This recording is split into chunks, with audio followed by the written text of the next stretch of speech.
Hello everyone, आज है 29 दिसंबर और आज इस वीडियो में हम बात करने जा रहे हैं जेपी पावर के बारे में।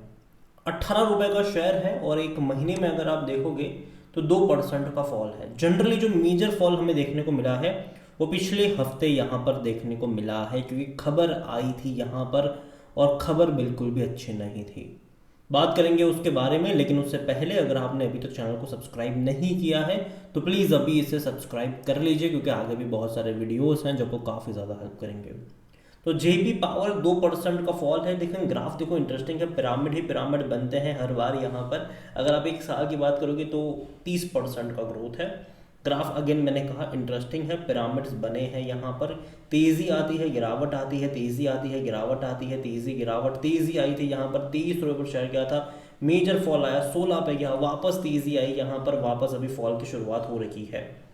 और ये जो गिरावट आ रही है यहाँ पर उसके बारे में जानना भी ज़रूरी है, क्योंकि अभी सेबी ने भैया इनके ऊपर फाइन लगाया है 54 लाख रुपीस का ऑन जेपी पावर के जो एमडी एंड सीईओ है सुरेश जैन और बाकी के जो टॉप ऑफिशियल्स है उसके ऊपर। और जो फाइन लगाया है उसका रीज़न है कि miss representation of companies financial statement. और ये बड़ी बात है, क्योंकि देखो कंपनी की जो फाइनेंशियल स्टेटमेंट्स है ना, उसी के चलते शेयर में तेज़ी भी आती है। पिछले कुछ टाइम में इस कंपनी के शेयर में तेज़ी आने की वजह भी थी कि इनके क्वार्टरली रिजल्ट्स जो इन्होंने दिखाए थे वो बहुत अच्छे थे। यहाँ पर अब उसी को लेकर गाज गिर रही है। यहाँ पर other who have been penalised by SEBI are company chairperson Manoj Gaur जो कि एग्जीक्यूटिव डायरेक्टर है, सुनील कुमार शर्मा एंड प्रवीण कुमार सिंह जो कि चीफ फाइनेंशियल ऑफिसर्स है, जो कि R K Porwal and former whole time member of M K V Rama Rao. तो ये बड़ी बात है कंपनी को लेकर। अगर आप देखो तो कि कंपनी सेबी ने भैया इन सबको बैन किया हुआ है, इनके ऊपर फाइन लगाया है, क्योंकि इन्होंने जो स्टेटमेंट्स थी फाइनेंशियल्स की उसमें गड़बड़ी करी हुई थी। There have been directed to pay the fine within 45 days. 45 दिनों के अंदर इनको ये फाइन भरना होगा, सेबी ने ये बोला है। This came after the regulator conducted the investigation in the matter of the JP Power and the part of JP Group's companies to ascertain a possible violation of prohibition और जो फ्रॉड वगैरह trade practice है उसको लेकर। And जाहिर सी बात है, देखो तो फिर कहीं ना कहीं जब ऐसी चीज़ें आती है तो मन में एक डाउट आता है कि जो पिछले कुछ क्वार्टर्स के नंबर जो कि इतने अच्छे दिखे थे, क्या उसमें भी धांधली? क्यों देखो छोटी कंपनियां जब होती है उसमें बड़ी तेज़ी तब आती है जब इनके क्वार्टरली रिजल्ट्स अच्छे आते हैं। यही चीज़ हुई थी मिष्ठान फूड्स के साथ। अगर आप चैनल को रेगुलर फॉलो करते हो, अभी कुछ दिन पहले ही मैंने मिष्ठान फूड्स के ऊपर भी मैंने वीडियो बनाया था, जहाँ पर भी सेम चीज़ हुआ था कि मिष्ठान फूड्स के जो प्रमोटर्स थे उसने भैया प्रॉफिट्स बढ़ा चढ़ा कर दिखाए, नंबर्स को भैया इन्होंने मैनिपुलेट करा था मिष्ठान फूड्स में। तो यहाँ पर भी कुछ ऐसा ही हो रहा है, ऐसा सेबी का यहाँ पर कहना है। यहाँ पर जो मिस रिप्रेजेंटेशन किया गया है बुक्स ऑफ अकाउंट्स का, ये यहाँ पर बड़ी चीज़ है। और यहाँ पर अगर हम वॉल्यूम्स के बारे में देखें, देखो करोड़ों में ट्रेड तो हो रहा है ये शेयर, 2 करोड़ से भी ज़्यादा के शेयर्स यहाँ पर फ्राइडे को ट्रेड हुए थे। बड़ी क्वांटिटी में ट्रेडिंग तो यहाँ पर हो रही है। शेयर प्राइस एक टाइम पे 140 रुपये से भी ऊपर ट्रेड करा था और एक टाइम पे 35 पैसे का भी था ये। मार्केट कैप इसका अभी के टाइम पर 12,400 करोड़ के आसपास देखने को मिल रहा है। 52 वीक्स हाई 24 रुपये का है, 13 रुपये का लो है, मतलब काफ़ी ज़्यादा वॉलेटाइल ये रहा ज़रूर है। और जब हमने पहले ही देखा पिरामिड्स यहाँ पर बनते हुए नजर आए हैं यहाँ पर।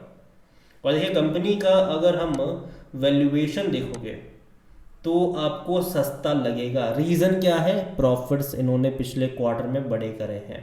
9.61 का पी रेशियो है, सेक्टर पी 21-22 का है। और फाइनेंशियल्स अगर आप देखो यहाँ पर तो एक टाइम ये कंपनी लॉस मेकिंग कंपनी थी। अगर मैं कह दूँ आपको, कंपनी लॉस कर रही थी, लेकिन पिछले कुछ क्वार्टर में प्रॉफिट दिखाया इन्होंने और तभी से शेयर में तेज़ी भी हमने देखी। जून 2023 में 190 करोड़ का प्रॉफिट था, फिर बाद में 68 करोड़ हुआ, फिर 172 करोड़ हुआ। मार्च में तो भाई साहब सीधा 588 करोड़ का प्रॉफिट इन्होंने दिखा दिया। जंप देखिए कितना बड़ा हो रहा है यहाँ पर। फिर 350 करोड़ का प्रॉफिट। और देखिए कोई जब इन्वेस्टर खरीदारी करता है, स्पेसिफिकली जो रिटेल इन्वेस्टर्स होते हैं, वो ज़्यादा डीप डाउन नहीं जाते, वो कैश फ्लो वगैरह नहीं देखते, वो प्रॉफिट देखते हैं कि भैया बढ़ रहा है कि नहीं, पेनी स्टॉक है कि नहीं। और अगर पेनी स्टॉक, वो ये देखते हैं कि यार 10 रुपये का शेयर है, 12 रुपये का शेयर है, 13 रुपये का शेयर है और 350 करोड़ 500 करोड़ का प्रॉफिट कर रहा है, उसी से वो लोग इंप्रेस हो जाते हैं, खरीदारी करना शुरू कर देते हैं यहाँ पर। लेकिन क्या हो, जब ये सारे नंबर से गलत हो, और उसी को लेकर भैया सेबी ने फाइन वगैरह लगाए हैं। हालांकि अगेन मैं कह दूं अभी इन्वेस्टिगेशन का पूरा मामला है, तो कुछ भी यहाँ पर कहना जल्दबाजी होगी। फाइनल आउटकम क्या निकल कर आता है वो तो आने वाला वक्त ही बताएगा, लेकिन लास्ट क्वार्टर के नंबर जो थे वो स्पेसिफिकली मुझे अच्छे नहीं लगे थे इनके रेवेन्यू के चलते। 1305 करोड़ का रेवेन्यू, जो कि अब तक का सबसे लोवेस्ट रेवेन्यू था ये, अब तक का। 2022 में इतना कम आया था दिसंबर में। उसके बाद अगर आप देखो पिछले कुछ क्वार्टर में रेवेन्यू अच्छे थे इनके, लेकिन रेवेन्यू यहाँ पर कम हुए, लेकिन फिर भी प्रॉफिट अच्छा रहा इनका, फिर भी प्रॉफिट इनका अच्छा रहा। अभी आने वाला वक्त बताएगा इनके। अभी देखो मैं इनके अगले क्वार्टर के नंबर्स को देखना ज़्यादा चाहूँगा। रीज़न सिंपल सा है कि सेबी अब इनके पीछे पड़ी हुई है, सेबी ने फाइन वगैरह लगाए हैं, सेबी इनकी जो बुक्स है उसकी ठीक से जांच पड़ताल भी करेगी। तो आने वाले क्वार्टरली रिजल्ट्स क्या पिछली बार की तरह पॉजिटिव में दिखेंगे या नेगेटिव में दिखेंगे, वो देखना इंटरेस्टिंग होगा, क्योंकि ये कंपनी प्रॉफिटेबल थी नहीं। आपको मैं बता दूँ ये पिछले 4-5 क्वार्टरों से इन्होंने प्रॉफिट दिखाना शुरू करा है। और जहाँ तक बात करें शेयर होल्डिंग को लेकर, तो प्रमोटर की जो होल्डिंग वो 24% की है, उनमें से 19% का स्टेक गिरवी भी है। 0.23% म्यूचुअल फंड के पास है, 18.12% डोमेस्टिक इंस्टीट्यूशन के पास है, 7.78% एफआईएस लेकर बैठे हुए हैं। रिटेल की जो होल्डिंग है यहाँ पर वो 21.25% की है। अदर पार्टीज 28.62% का स्टेक यहाँ पर लेकर बैठे हुए हैं। तो और अगर आप देखोगे तो भैया रिटेल इन्वेस्टर ही खरीदारी ज़्यादा यहाँ पर कर रहा है। पहले रिटेल इन्वेस्टर की होल्डिंग और कम थी। आप देखिए यहाँ पर इवन दिसंबर में 18% से सितंबर में आए हैं, ये कहाँ पर 21% पर आए हैं। तो वो ज़्यादा यहाँ पर खरीद रहा है। अगर आप देखो तो डोमेस्टिक भी बेच रहा है, हालांकि एफआईएस ने भी अपनी क्वांटिटी लगातार बढ़ाई ज़रूर है। इवन अदर पार्टीज भी बेच रही है। यहाँ पर दिसंबर के नंबर्स इंपॉर्टेंट हो जाएंगे, क्योंकि कहीं ना कहीं इनके जो शेयर होल्डिंग पैटर्न है वो आने वाले 2-3 क्वार्टर की इंपॉर्टेंट होगी, क्योंकि जब भी ऐसी चीज़ें सामने आती है कहीं ना कहीं लोगों का जो विश्वास होता है वो डगमगाता ज़रूर है। ओवरऑल इस कंपनी को लेकर देखो मैं इतना ही कहना चाहूँगा कि देखो कंपनी का 5 साल का ग्राफ देखोगे तो आपको बहुत अच्छा लगेगा। लगातार तेज़ी वाला ग्राफ है इनका, बेहतरीन तेज़ी दिखाई थी, फिर बड़े बड़े फॉल्स भी यहाँ पर देखने को मिले हैं।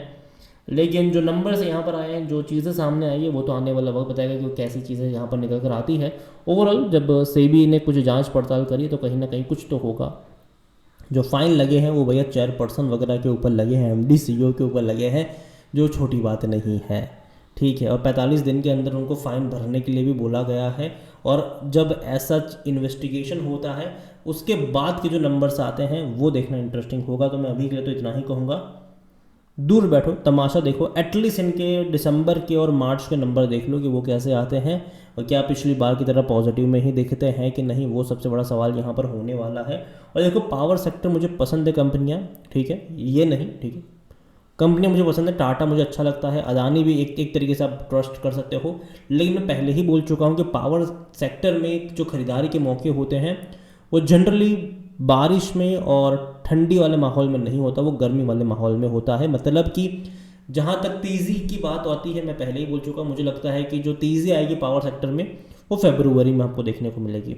तो कहीं ना कहीं अभी के लिए इंतज़ार करिए, जनवरी भी पास होने दीजिए, दिसंबर तो हो ही चुका है ऑलमोस्ट, जनवरी भी पास होने दीजिए, फरवरी से आपको यहाँ पर ख़रीदारी के मौके ढूंढने चाहिए। और देखिए अगेन ये मेरा पर्सनल ओपिनियन है, और हालांकि ये कंपनी नहीं, जहाँ तक मुझे अच्छी लगती है वो टाटा होगा, अदानी होगा, एनएचपीसी भी आप कह सकते हो, ये सारी कंपनियाँ होती है जिस पे आप ट्रस्ट कर सकते हो। ऐसी कंपनियों पर आप जुआ खेल सकते हो, लेकिन वो तब जब वो सस्ते प्राइस पर अवेलेबल हो। अभी के लिए जेपी प्रकाश मुझे सस्ते प्राइस पे तो नहीं लग रहा है, और ये मेरा मानना है। बाकी मर्जी आपकी है। वीडियो को यहीं पे एंड करता हूँ। पसंद आया हो तो लाइक करो, शेयर करो, चैनल वगैरह पहली बार है तो प्लीज़ सब्सक्राइब करें। और जेपी पावर के बारे में आप क्या सोचते हैं और जिस तरीके की चीज़ें सेबी की तरफ से निकल कर आई है उसके बारे में आप क्या सोचते हैं वो भी आप मुझे कमेंट में लिख के बता सकते हैं। Thank you.